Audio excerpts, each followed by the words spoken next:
Nothing worth doing is ever easy. This is a proverb I heard a lot of growing up. It's a nice little way of letting young people know that hard work is important, as is the concept of delayed gratification. Lately, this little proverb has been on my mind a lot.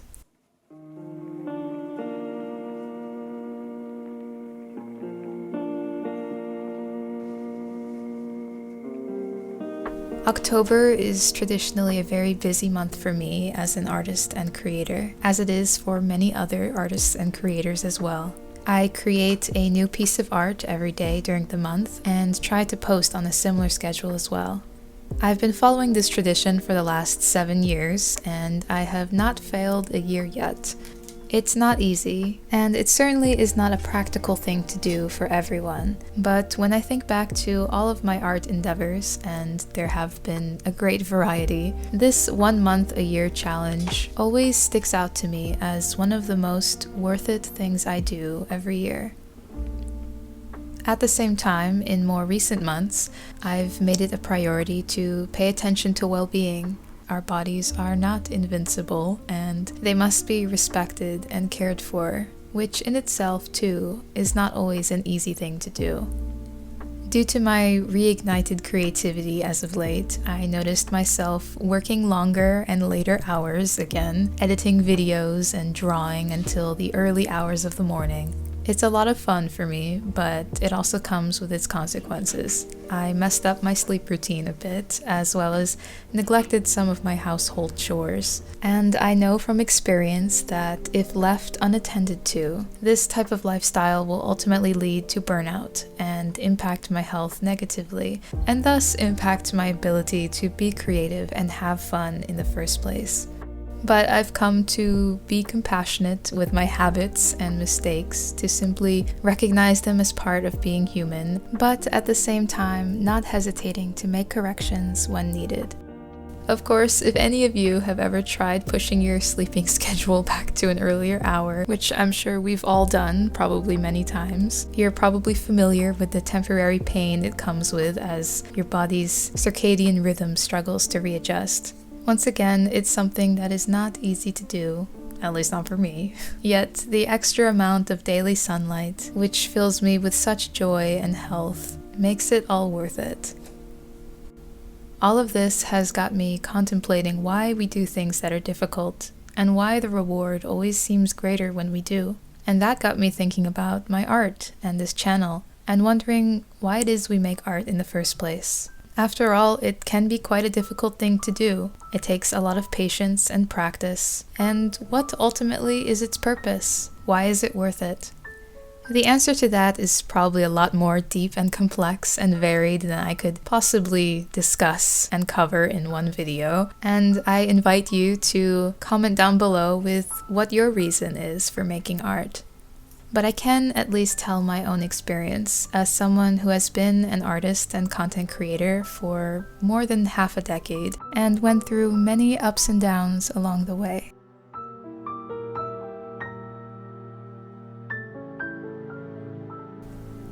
Over the years, I went through many different reasons for making art and sticking with this channel. Everything from combating simple boredom, to helping to contribute to this platform, which is where I learned how to draw, to creating things just to see if I could. That latter one happened a lot. All of these different reasons yielded different types of content and different results. And that inconsistency also meant that my channel and online presence did not grow very quickly. But for the most part, especially in the early years, I honestly did not care. I was one of those people that vowed never to create content purely for views and subscribers, and I was even pretty apathetic to those who did. But life has a funny way of throwing our own pride and ignorance back at us at one point or another.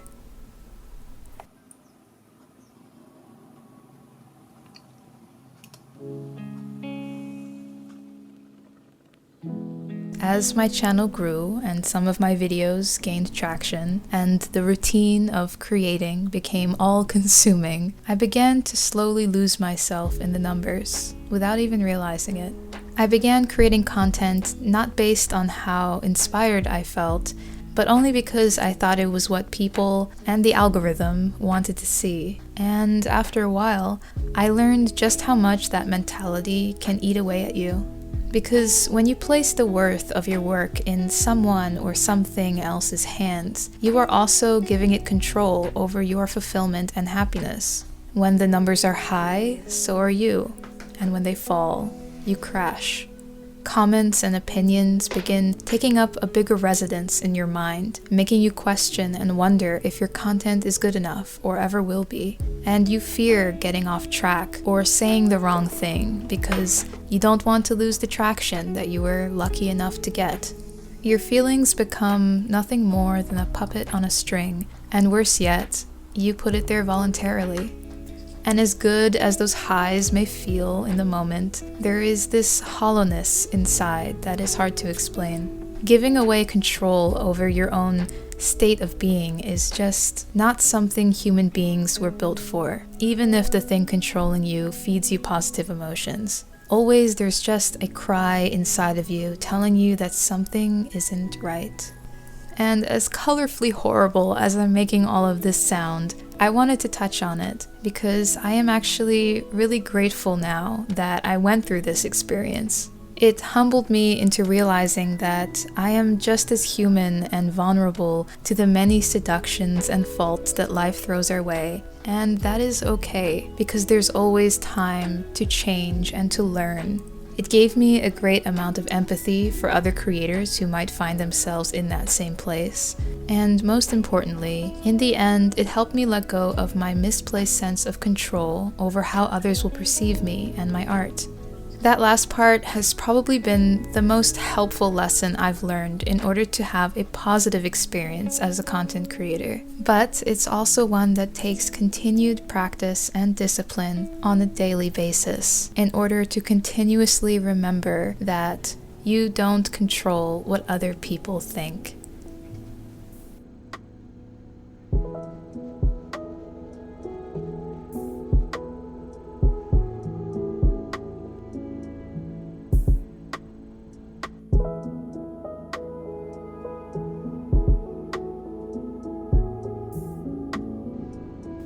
But if not in the opinions and accolades of others, where then do we place the worth of our creations? For what reason should we continue to create art and content? I once heard another YouTuber say something to the effect of, you should create the content that you'd still create even if nobody was watching. In essence, art and content creation should come from a place of pure personal enjoyment and sense of accomplishment. As thought-provoking as I thought that statement was, I find that I disagree. And I realize that this is just my own opinion, but I most certainly would not make these videos if all I would do is stick them on the USB stick and toss them in my drawer. If YouTube and social media did not exist, perhaps I would still shoot footage and write and make art even if nobody else was around. But I would not have the same drive and persistence as I've had it not been for this platform. And I don't view that as a wrong or toxic thing. I would not have learned as many new skills or had the bravery to take on projects or challenges as I've done, nor grown so much on a personal level had it not been for you watching this right now. And I find this pattern shows up in other aspects of my life as well. Every time I've done things to bring more joy or helpfulness into someone else's life, I, in return, gained more personal growth than I ever did when I created things purely for my own singular enjoyment. Perhaps it all comes down to simple laziness. When we think no one is watching, we find ourselves slacking off a bit more, cutting corners and doing things just good enough to get by. But when we are in the service of others, of something greater than us, our actions suddenly gain purpose, and we feel inspired to put our best into what we give and to do the things that are hard, because it's worth it. Even things such as taking care of your own personal health and well-being suddenly becomes a lot more important when you think of all the people who care about you and who you want to be able to care for. But back to the subject of being a content creator. Creating videos is not an easy task. Each one often has dozens, sometimes even hundreds of hours of work put behind them. And I remember once writing in my journal a long time ago that if I ever were to give a piece of advice to a new YouTuber on how to do it long-term and sustainably, it would be to make sure you know why you're doing it. Because YouTube is so unpredictable, so you need to have a clear goal and reason that is important to you to hang on to, which will give you the inspiration and the drive to keep working at it. Of course, I wrote all of this long before I lost myself in the numbers, long before I mistreated and burnt myself out. Long before I had to quit for 10 months because I lost my love and passion for art and creation. Advice has a way of sounding wise and helpful when it's spoken, and often it is. Yet it's also important to remember that every word spoken comes from an imperfect human being who stumbles and falls and is still trying to figure things out for themselves. I no longer believe you need to have a clear goal in order to create. At the moment, I find myself in a place of contemplation on that point, and somehow I'm finding peace in not having a solid answer.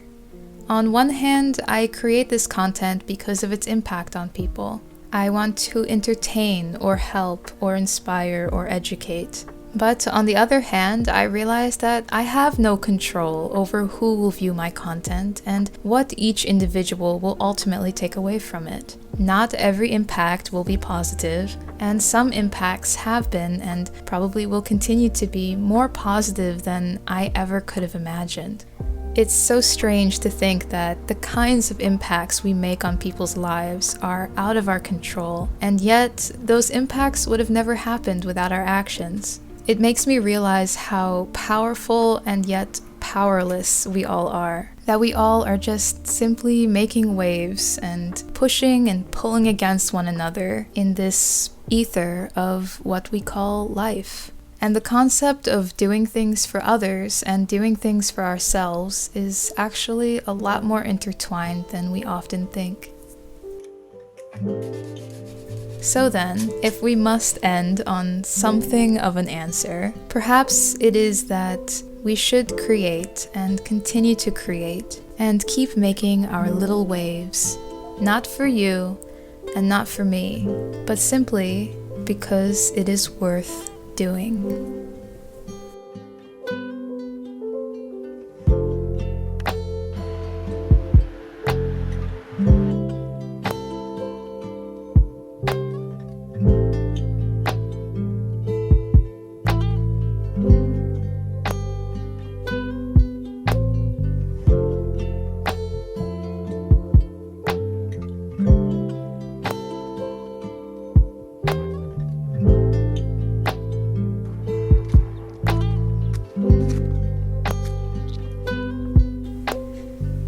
Thank you so much for watching and listening and spending some of your day with me. I wrote this essay of sorts a few days ago and thought it would make an interesting topic for a video. I would love to hear your guys' input and thought on this subject. I'm sure there's a lot of different views and reasons that go into why each of us make art and what makes it worth it. So be sure to drop a comment down below. And if you made it this far, please drop a comment saying something kind to my plants, especially my big aloe plant named Jim, because I just performed like major surgery on him and I heard talking to plants makes them grow better. So give me something kind to read to him during his recovery. Anyway, as always, I'll have the links to my shop and socials and art materials that I used in this video down in the description box. I hope you guys are all doing well, stay well, and until next time, stay awesome, stay inspired, always. See ya!